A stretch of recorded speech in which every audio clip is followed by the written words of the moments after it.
Buenos días con todos. Mi nombre es José Luis Quispe y soy estudiante de séptimo de Derecho, y mi tema de exposición es el alcohol, sus tipos y las consecuencias. Bueno, primero que todo vamos a ver por qué el alcohol se encuentra dentro del grupo de las sustancias psicotrópicas. Sustancias psicotrópicas en sí es un medicamento u otra sustancia que afecta al funcionamiento del encéfalo y provoca cambios en el estado de ánimo, asimismo la percepción, los pensamientos, los sentimientos y el comportamiento. Algunos ejemplos de sustancias psicotrópicas son el alcohol, la cafeína, la nicotina. En este caso vienen a ser sustancias psicotrópicas legales, y la marihuana también en ciertos estados, y algunos medicamentos para aliviar el dolor. También están las drogas ilegales, como son la heroína, el LSD, la cocaína y las anfetaminas, que son sustancias psicotrópicas también, las cuales también conllevan el nombre de sustancia psicoactiva.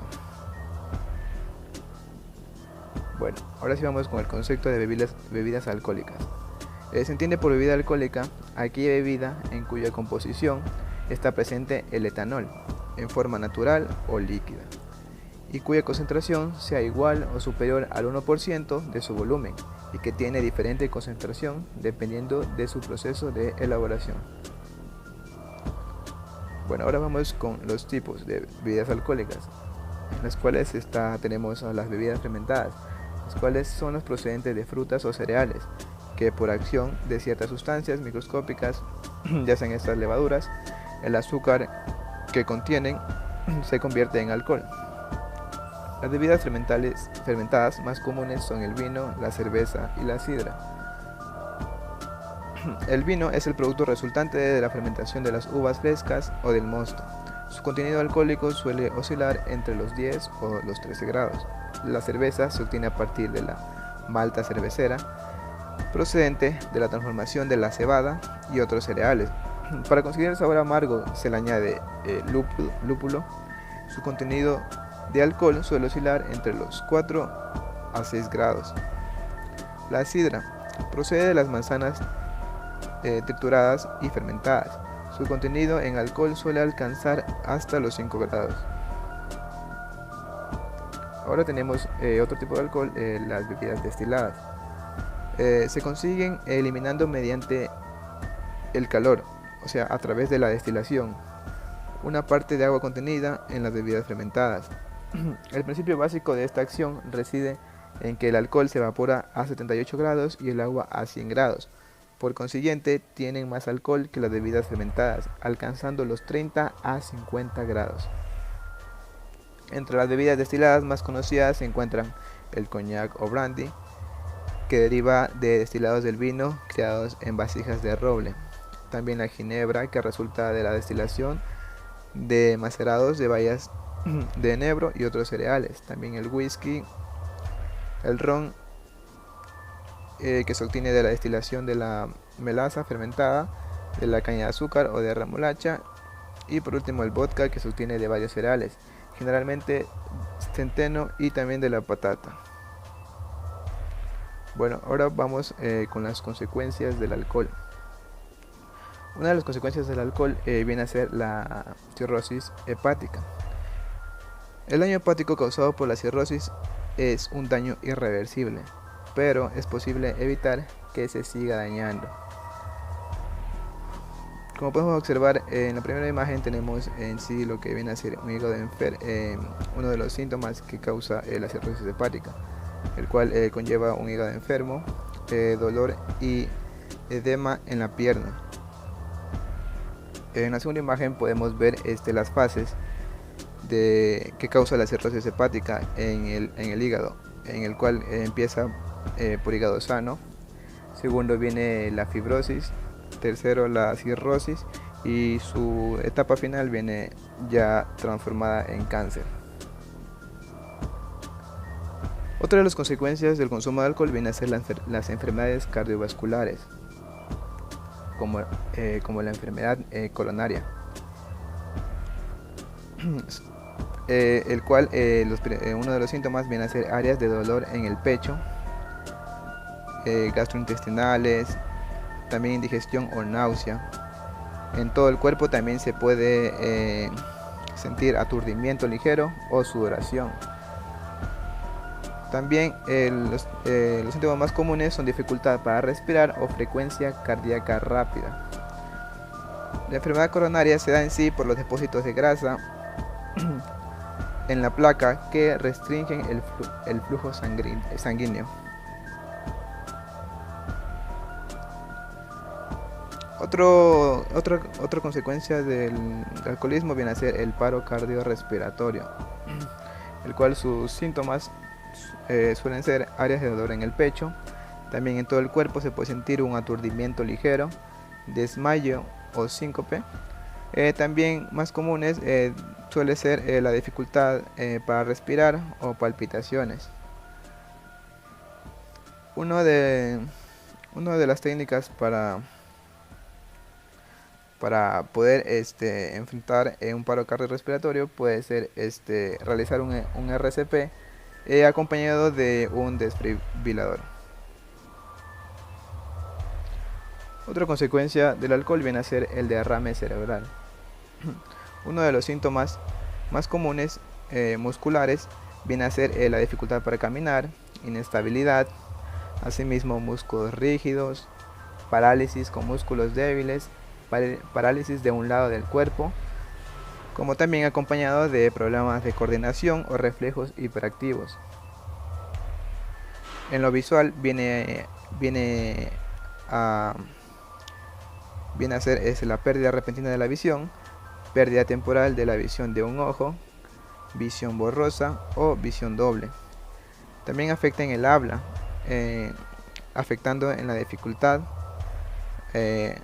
al tratar de comunicarse, haciendo mal del habla articulada o pérdida del habla.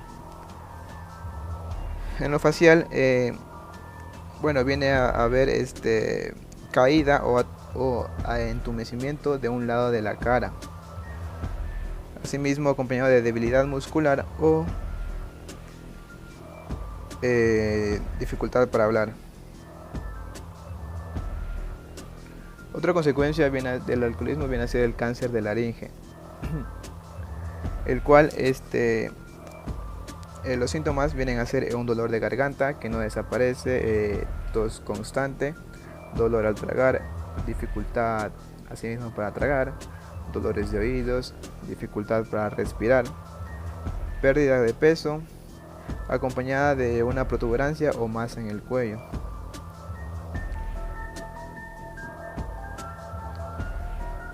Otro de los síntomas, de las consecuencias, viene a ser el cáncer de boca, el cual se presenta con una llaga en los labios o la boca que no cicatriza, un parche blanco rojizo en la parte interna de la boca, acompañado de de dientes flojos, también un crecimiento o protuberancia dentro de la boca,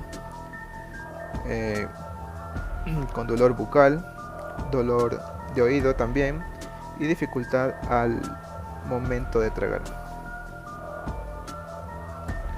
Otra consecuencia del alcohol viene a ser el cáncer de esófago, el cual los principales síntomas vienen a ser la dificultad para tragar, la cual se denomina disfagia, el adelgazamiento sin proponérselo, dolor, ya sea presión o ardor en el pecho, acompañado de ardor de estómago o indigestión que con el tiempo van empeorando. Asimismo, con tos o ronquera. Otro síntoma muy común viene a ser, otra consecuencia bien común viene a ser la anemia en todo el cuerpo, ya sea acompañado de aturdimiento ligero, fatiga, malestar o mareos.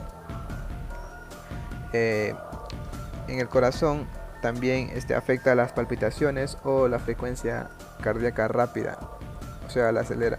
También más comunes está la dificultad para respirar, el dolor de cabeza, palidez o uñas quebradizas.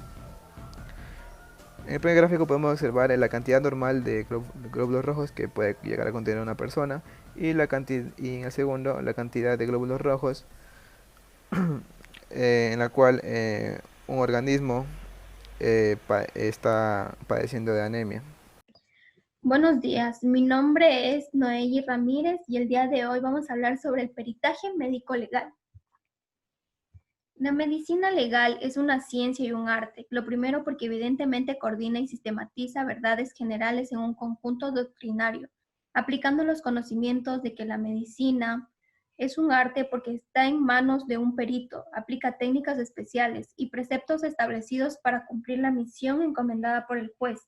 Los primeros conocimientos del peritaje médico legal tratan los antiguos textos griegos y romanos, donde hacían mención a las pericias y particularmente a la de los médicos, en cuestiones sobre embarazo, su duración y en problemas vinculados con la muerte y ciertos delitos tales como el homicidio, aborto o lesiones, etc. Origen y evolución de la medicina legal. A través del estudio detallado de su historia, se constituye en una ciencia cuya característica fundamental es la de haber presentado notables cambios en su enfoque, a lo que a lo largo del tiempo, según las necesidades de cada época, siempre muy relacionada con la evolución misma de la humanidad, de las primeras técnicas de conservación de cadáveres de los antiguos egipcios hasta modernas técnicas de biología molecular. El peritaje. Proviene del latín peritus, que significa experto o experta en determinada técnica, ciencia, arte o conocimiento especializado en el mismo, que es designado por una autoridad competente, quien previa solicitud, conforme con la legislación ecuatoriana, realiza un conocimiento, reporta sus acciones, observaciones, análisis y resultados en la que el respectivo informe pericial tiene que ser por escrito, y cuando es citado, comparece en audiencia para rendir su testimonio experto y ser interrogado y contrainterrogado al respecto, este tiene que ser oralmente, quien gracias a sus conocimientos actúa como fuente de consulta para la resolución de conflictos. Para la Real Academia Española, la definición de perito es persona que, poseyendo determinados conocimientos científicos, artísticos, técnicos o prácticos, informa bajo juramento al juzgador sobre puntos litigiosos en cuanto se relacionan con su especial saber o experiencia. El peritaje médico legal es un medio de prueba específicamente mencionado en el artículo 511 del Código Integral Penal, al manifestar que en casos que intervengan peritos internacionales, sus informes podrán ser incorporados como prueba a través de testimonios anticipados o podrán ser receptados mediante videoconferencias de acuerdo a las reglas del presente código. En su numeral 6 indica que el informe pericial deberá contener como mínimo lugar, fecha de realización del peritaje, identificación del perito, descripción y estado de la persona u objeto peritado, a la técnica utilizada y a la fundamentación científica, ilustraciones gráficas cuando corresponda y las conclusiones y firma. Dejando de lado la descripción detallada de lo que se ha reconocido o examinado, tal cual lo observó el perito en el momento de practicar el reconocimiento o examen, lo cual comprende la fase externa y la fase interna de la apertura de las cavidades humanas a fin de determinar la causa principal de la muerte en delito contra la vida. No se indica el estado de la persona o de la cosa, objeto de la pericia, antes de la comisión del delito, o cuál pudo ser de esta persona. No se indica cuál es el pronóstico sobre la evolución del daño, según la naturaleza de la pericia, y de esta manera buscar una mejor ilustración del caso al operador de justicia para la toma de una decisión. Importancia del perito en Ecuador. No existe una definición sobre el perito en Ecuador. Es por lo que la cita mencionada de la Real Academia Española, la definición de perito es persona que poseyendo determinados conocimientos científicos, artísticos, técnicos o prácticos, informa bajo juramento al juzgador sobre litigiosos en cuanto se relacionan con el especial saber o experiencia. La importancia de la participación del perito para el establecimiento de actos es vital para el juzgamiento de delitos o contravenciones penales. Ya. Requisitos para ser peritos. En Ecuador, según el artículo 4 del Reglamento de Sistema Pericial integrado en la función judicial, los requisitos para la acreditación como perito son: 1. Ser mayores de edad, ser capaces y estar en ejercicio de sus derechos de participación. 2. Ser considerados o conocedores o expertas de la profesión, arte, oficio o actividad para la cual soliciten calificarse. 3. En caso de profesionales, tener menos de 2 años de graduados o graduadas a la fecha de la solicitud de calificación y cumplir con los requisitos de experiencias establecidos en este reglamento, para que las demás y los demás a tener menos de 2 años de práctica y experiencia a la fecha de la solicitud de calificación en el oficio, arte o actividad en la cual tengan interés de calificarse. 4. También se podrán presentar para justificar la experticia y conocimiento de la o el solicitante hasta 10 años informes periciales realizados en los últimos 2 años, los cuales serán analizados por el Consejo de la Judicatura para determinar si acreditan su experticia. Y 5. No hallarse incursas o incursos en las inhabilidades o prohibiciones para ser calificada o calificado como perito previstas en la ley o en este reglamento. Informe pericial. El objeto del informe pericial es el análisis del comportamiento humano en el ámbito de la ley y el derecho. Un perito realiza un informe para conocer la mejor naturaleza de unos hechos o de una persona. De esta forma, el perito, mediante el informe pericial, asesora al juez en los diferentes ámbitos del derecho. El asesoramiento permite determinar el estado en el que se encuentra de salud una persona, evaluar si tiene secuelas de algún suceso, valorar si es responsable penalmente en función de un posible daño. Este análisis se lleva a cabo a través de procesos de evaluación pericial y es transmitida al operador de justicia a través del informe pericial, que se convierte en un medio probatorio, más dentro del proceso judicial.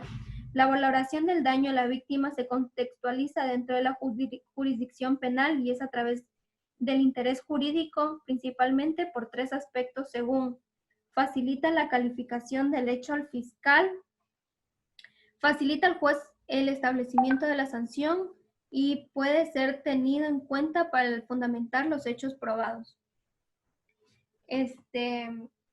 El peritaje médico legal en otras legislaciones.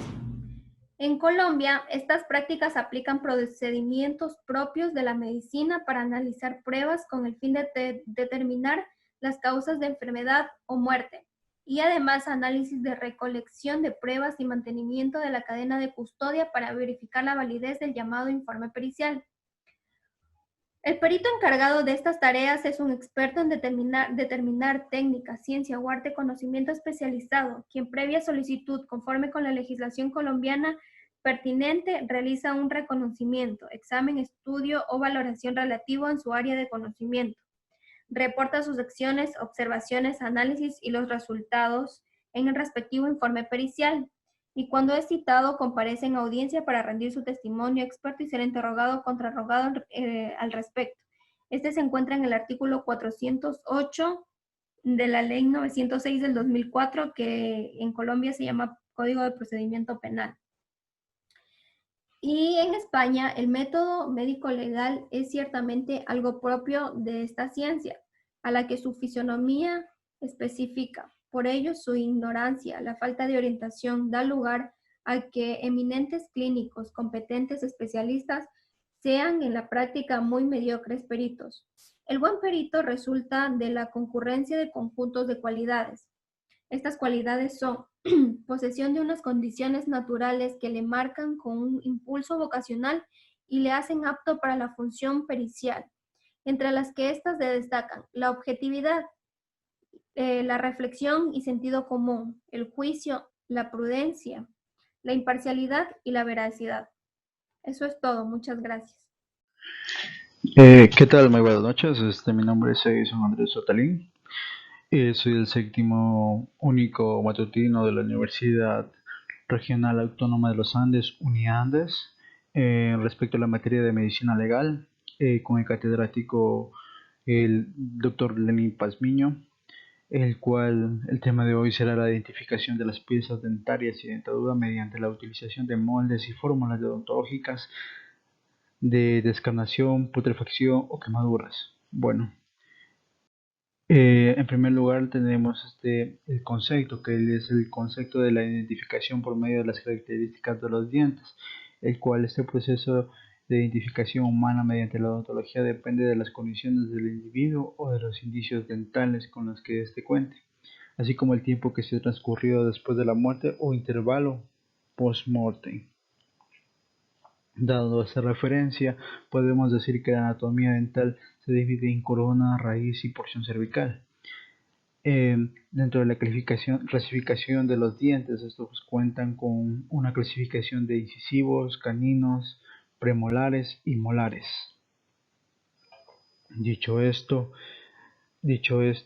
también hablamos que la aplicación de la odontología forense se basa en la identificación del cadáver desconocido gracias a la recolección de datos y los diagnósticos de edad que estos tienen afines, además de la afinidad biológica y de sexo, dado por cierto como identificación individual. Cabe recalcar que se establece una ausencia, establecer la ausencia de los dientes, el impacto, si están flojos o ha habido una pérdida después de la muerte, también de las restauraciones de las prótesis, caries y la mal posición de la dentadura. Dentro de los Podemos también observar que dentro de los modelos se encuentran lo que son las impresiones o modelos de yeso, en el cual se basa en la toma de impresiones y la elaboración de moldes que hace el odontólogo forense para hacer un requerimiento de la dentadura del occiso o de la persona post-morte. El segundo paso se basa en la aplicación de este yeso con materiales que se fijen y garantizan la reproducción en una dimensión y forma de esta dentadura. Cabe recalcar que para identificar la identificación de un agresor se parte de la marca de la mordedura, ya que esta es una reproducción exacta debido a los cambios, ya que esta tiene un cambio del tejido en el momento después de la mordedura, todo o sea por parte, ya que se dan por bordes más sobresalientes o la marca de los incisivos y caninos de los cuales ocasionan los primeros premolares.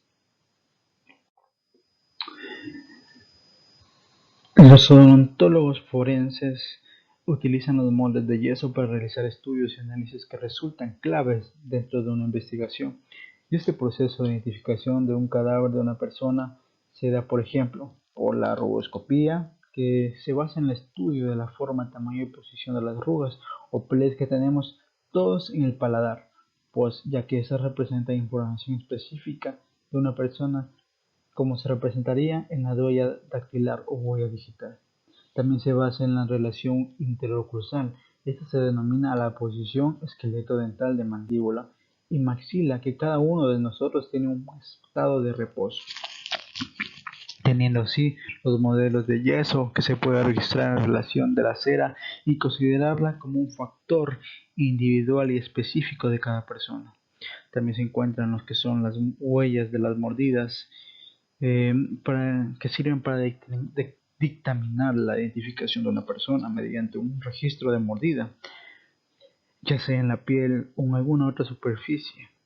Esta se debe realizar un análisis morfométrico, es decir, que se estudia tanto la forma de posición de los dientes, que registra de manera métrica, donde se comparan las longitudes. Esas medidas dependerán de la profundidad dada por la presión ejercida durante la mordida. Dicho esto, también podemos conocer que dentro de la mordida hay un patrón de las marcas de los dientes. Por ejemplo, la marca de un diente incisivo se da por una marca rectangular. La marca de un diente canino se da de una forma triangular con algún tipo de variación. Dentro de la marca de los premolares se da una marca de triángulos únicos o dobles. Dentro de los molares raramente dejan marcas, ya que se encuentran en la parte posterior de la dentadura. Ya, dicho esto, podemos también calcular el índice de la localización de las marcas y qué tipo de delito podría llegar a ser. Por ejemplo, por agresión no sexual podrá haber sido en miembros o tórax. Por agresión sexual de un hombre heterosexual se puede dar dentro del abdomen, brazos, parte superior de la espalda, hombros, mama y brazos. Por parte de la mujer se puede dar dentro de los mamas, muslos, pubis, cuello y brazos. Listo. Este análisis de las mordeduras podemos entender que corresponden a la lesión por un ser humano. Dentro de esta representación podemos entender la acción de fuego en los órganos dentales. Esa es una forma de investigación forense que da como frecuencia estudiar los cuerpos sometidos a la acción del fuego, las cuales es algo difícil captar, evaluar las características faciales y dactiloscópicas que pueden llevar a una identificación rápida. Es sabido también que los dientes presentan una gran resistencia al fuego, ya que se ha podido comprobar en casos de alteración de la cara que los dientes se conservan protegidos por los tejidos que rodean a la cavidad bucal y a todos los elementos que se encuentran en su interior. Ya. Dicho esto, los materiales que se emplean dentro de esta identificación se dan en los cadáveres, por ejemplo, que son carbonizados, que son muy pocos elementos que resisten a la acción de la temperatura, las piezas dentarias y otros elementos del estamagmático, ya que pueden aportar pruebas indubitables para la identidad y ante el cadáver carbonizado deben requerirse un examen odontológico. La identificación del mordedor, añadiendo el tema, se puede dar por forma de arco dentario, es decir, el perro tiene una arcada un poco más larga y estrecha que la del ser humano. Tamaño individual de los dientes, ya que los dientes del perro son más pequeños y puntiagudos porque son de una especie de especie animal. Y el criterio morfológico, que es establecer las similitudes de forma entre las marcas de los dientes del sospechoso. Aquí podemos observar lo que es una ficha dental endostomograma, donde nos indica la cantidad de dientes que posee la persona, la ausencia de los dientes después de la muerte, la forma de sus dientes, si en sus dientes hubo algún tipo de enfermedad, ya sea por caries o algún tipo de anomalía dentro de su dentadura. Y ese que también se da lo que es el criterio métrico, las cuales son las medidas de bordes incisales y las distancias entre un diente y otro dentro de lo que es el análisis del agresor o el análisis de la persona post-morte. Dentro de la técnica de identificación está también lo que es la estomología, como bien decía, que como se dan aplicación de conocimientos propios del odontólogo para resolver necesidades de la administración de justicia. Esta se da en aplicación de cadáveres en estudio de identificación, personas sometidas a fichaje por control, pacientes sometidos a tratamientos dentarios, como bien sería algo normal, vía de identificación, la que se da por medios comparativos, con expedientes dentales, con fotografías previas faciales y bucales y con cualquier fotografías de índole en donde se encuentran evidencias dentales registradas. La identostomograma es una ficha dental donde se registran las características bucodentales de un cadáver no identificado con el propósito de compararlo con una ficha dental ante mortem, o sea, una ficha antes de su muerte. Como bien les decía, esta busca la forma de las arcadas dentarias, número presente de dientes, restos reticulares, etc. Dentro de lo que viene también otra forma sería la radiografía bucodental. Dentro de este registro radiográfico intrabucal, extrabucal y craneal del sujeto, ya que es el estudio y registro de las configuraciones y forma de la dentadura del cadáver o de la antemorte. Esta aplicación se da en cadáveres de estudio de identificación, personas sometidas a fichaje por control, profilaxis y pacientes sometidos a tratamientos, en especial en el área de ortodoncia y endodoncia. Esta también usa vía de identificación comparativa, radiografías previas de cráneos y bucales y radiografía de cráneos para el diagnóstico del área. Cabe recalcar que dentro de esto, lo que es la radiografía bucodental, también existe lo que es la queliscopía, que es el registro también del estudio y clasificación de la configuración de los labios, que quiere decir que cada persona tiene una forma de comisura labial. Estas se dividen en horizontales, abatidas y elevadas. Dentro de las turcosidades o huellas de los labios, esto se da ya que los labios cuentan, como bien decía, diferentes tipos que son verticales completas, verticales incompletas, bifurcadas, forma de X, forma de red y punteadas.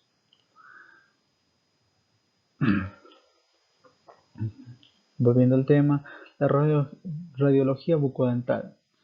Esta la mayoría cuentan con registros radiográficos para utilizarlas al realizar una confronta en la identificación del sujeto.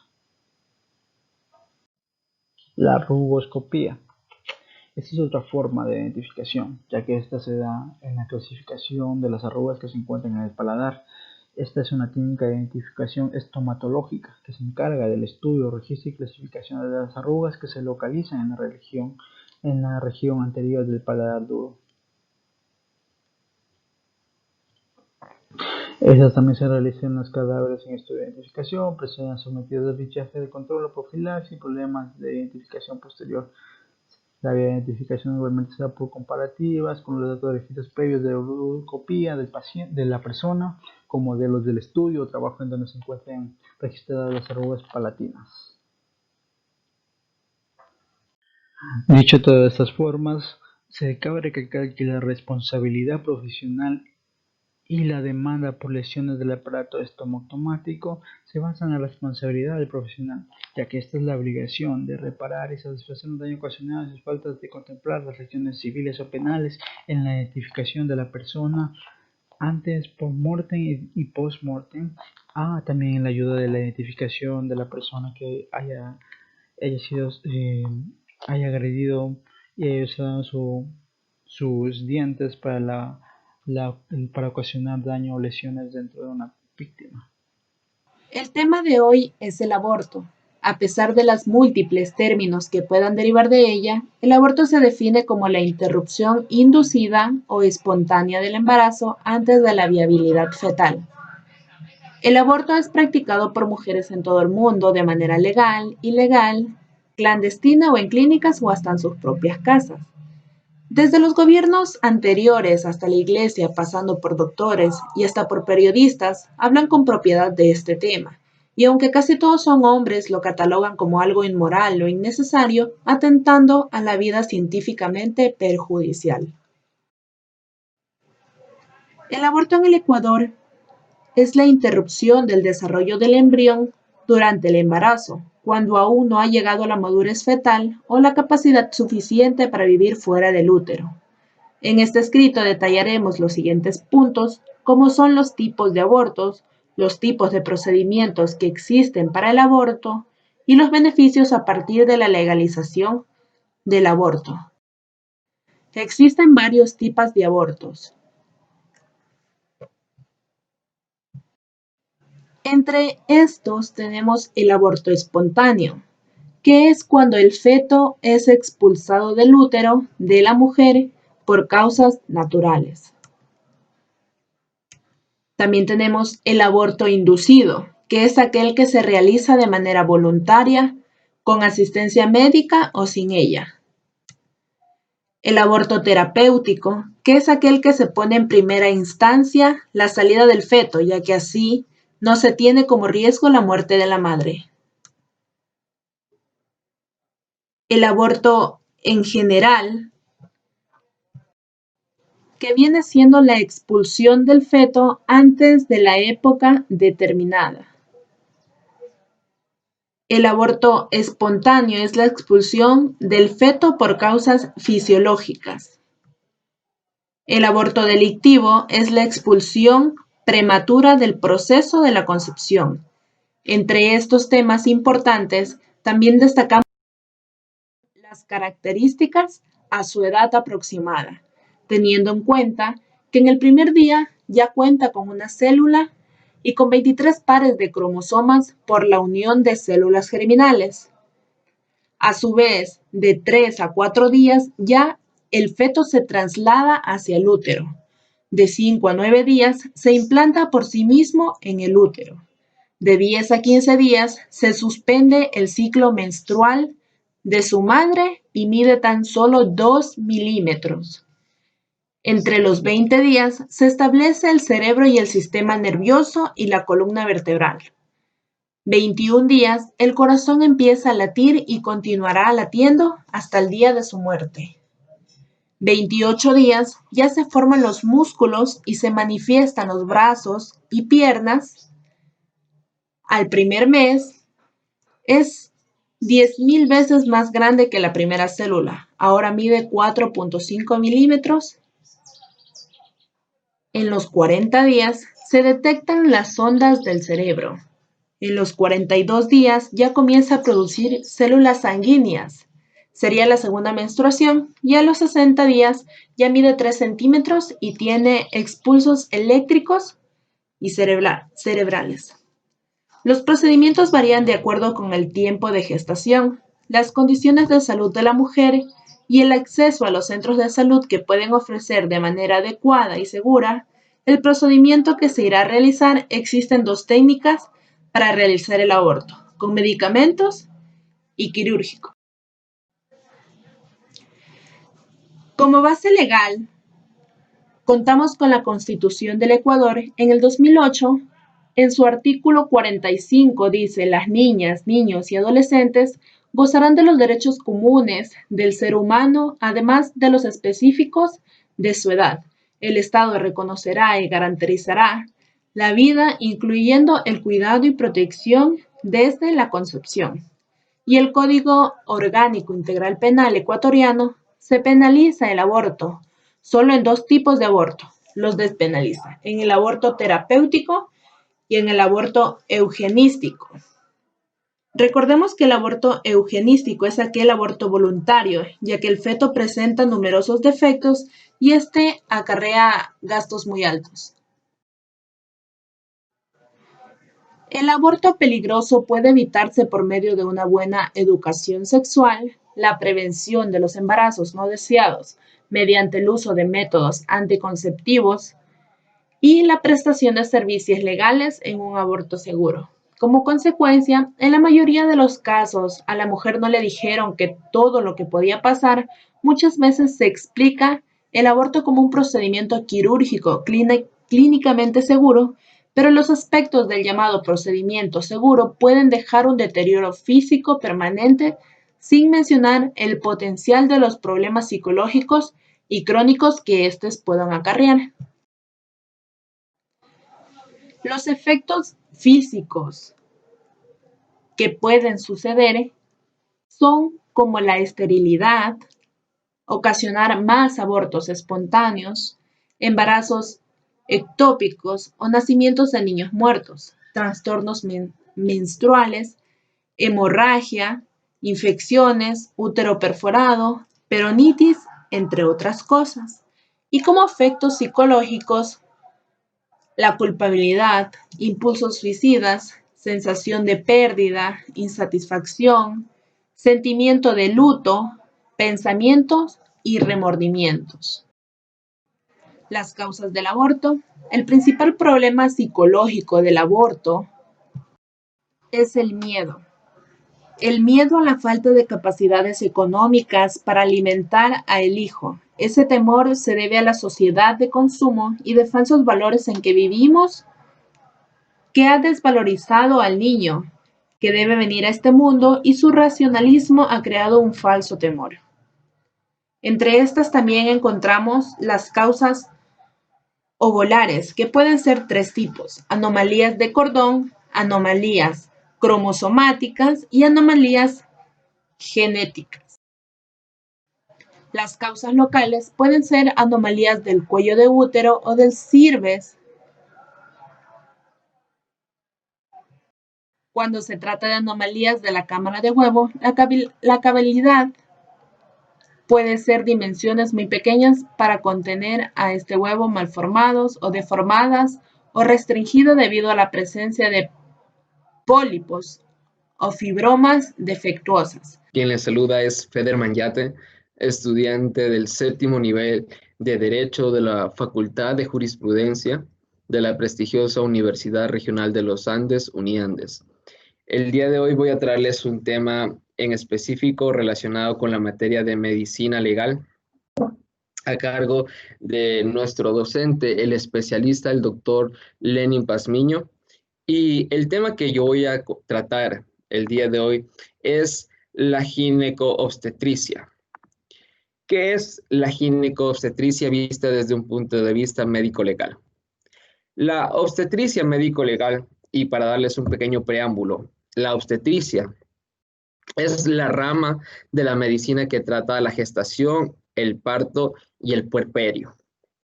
Y es también esta conocida como la tocología. ¿Qué es el puerperio? El puerperio es el tiempo que demora en recuperarse el órgano reproductor femenino después de haber dado a luz, después de haber sufrido el parto, que por lo general este tiempo suele durar de entre 5 a 6 semanas en recuperarse. Y la tocología es la parte de la medicina legal que se ocupa del estudio del embarazo y aún el periodo de tiempo postparto como tal. Entonces, con este pequeño preámbulo, se puede decir que la obstetricia médico-legal es la rama de la medicina encargada del estudio del embarazo, definida por el diccionario terminológico de ciencias médicas como la rama de la medicina que trata la gestación, el parto y el posparto o el puerperio.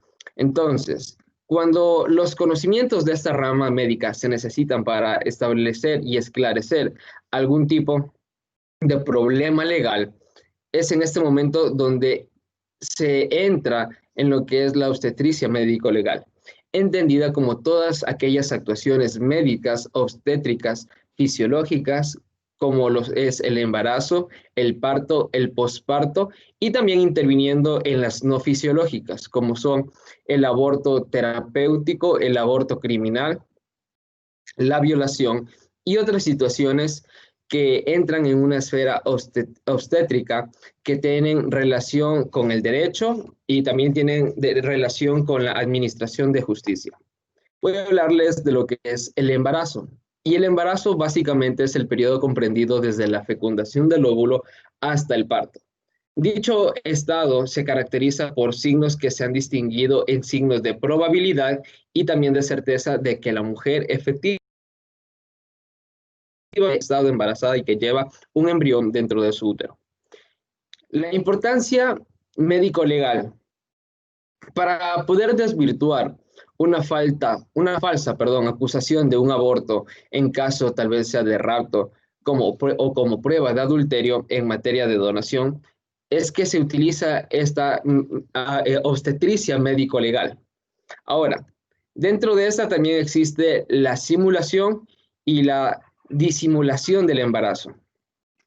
La simulación del embarazo consiste en tratar de aparentar estar embarazada cuando en la realidad no se está embarazada.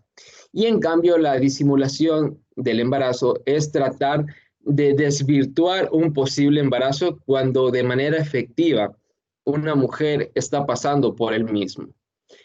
Tenemos también lo que es la inseminación artificial, que básicamente consiste en el embarazo de una mujer no por coito, no por haber mantenido relaciones sexuales, sino por un medio artificial. Y estos pueden ser dos. El primero es in vivo, y esto se produce cuando el semen que contiene los espermatozoides se los coloca de manera directa en el útero para de esta manera poder facilitar la fecundación del nuevo ser.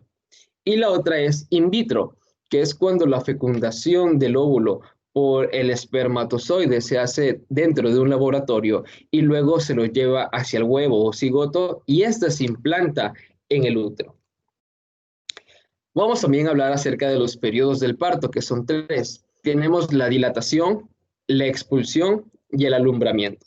La dilatación es el momento cuando la vulva vaginal empieza a incrementarse, empieza la primera contracción y termina en la dilatación del cuello uterino. La expulsión se inicia después de haber empezado la dilatación, cuando la vagina ya tiene la medida necesaria, que es de 10, para que pueda salir vía vaginal el nuevo ser, y termina con la expulsión del niño. Y el alumbramiento como tal es cuando ha salido el nuevo ser. Comienza con la expulsión del feto, o en este caso del embrión, y termina con la expulsión de la placenta que se encontraba dentro del útero. Tenemos lo que es el nacimiento, la vitalidad y la viabilidad. El nacimiento es el acto de adquirir vida independientemente. Eso, como bien lo sabemos. La vitalidad es que el nuevo ser haya nacido vivo, pero la viabilidad es la aptitud y la capacidad que posee este nuevo ser para continuar con su vida de manera autónoma, una vez adquirida a través del alumbramiento. Voy a hablarles asimismo de lo que es el aborto. Y voy a darles un concepto del aborto desde un punto de vista médico, desde un punto de vista jurídico y desde un punto de vista de la criminología. Desde un punto de vista médico, es la interrupción del embarazo por cualquier medio. Por consiguiente, es la expulsión del feto inmaduro y no viable. Desde un punto de vista jurídico, es la interrupción del embarazo en cualquiera de sus etapas, con la muerte del producto de la concepción. Y desde un punto de vista criminal, es la interrupción del embarazo de manera intencional, aberrante o criminal.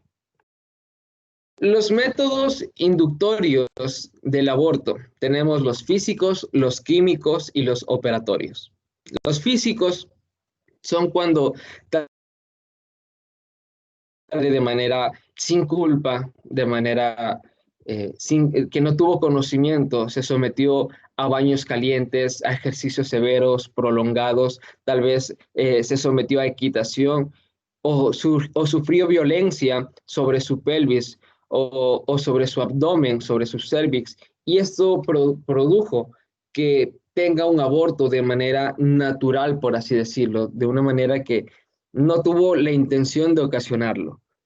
Ahora, también tenemos el aborto químico, que esto puede ser con la utilización o que se suministró laxantes, irritantes digestivos o también génito urinarios.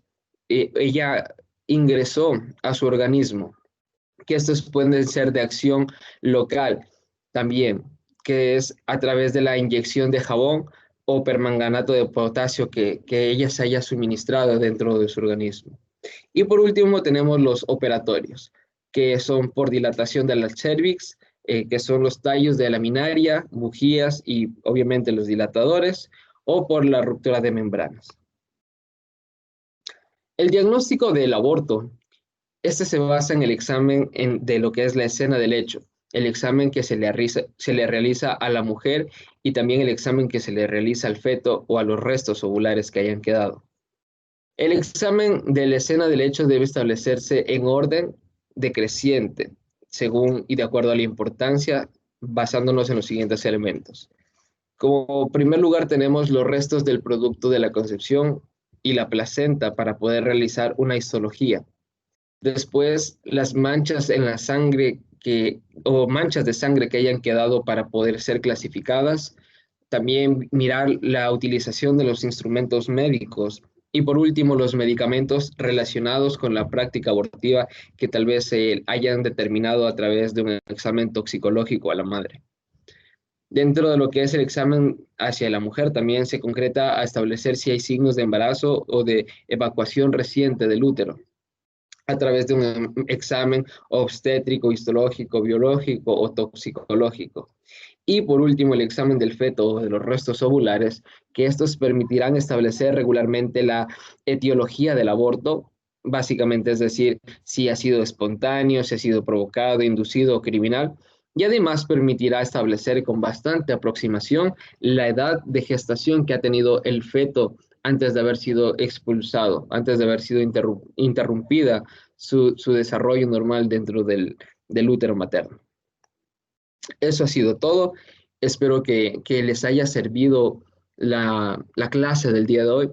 Cualquier duda, cualquier sugerencia o algún comentario, estamos abiertos a escucharlos y nos gustaría que lo puedas dejar en la sección de comentarios.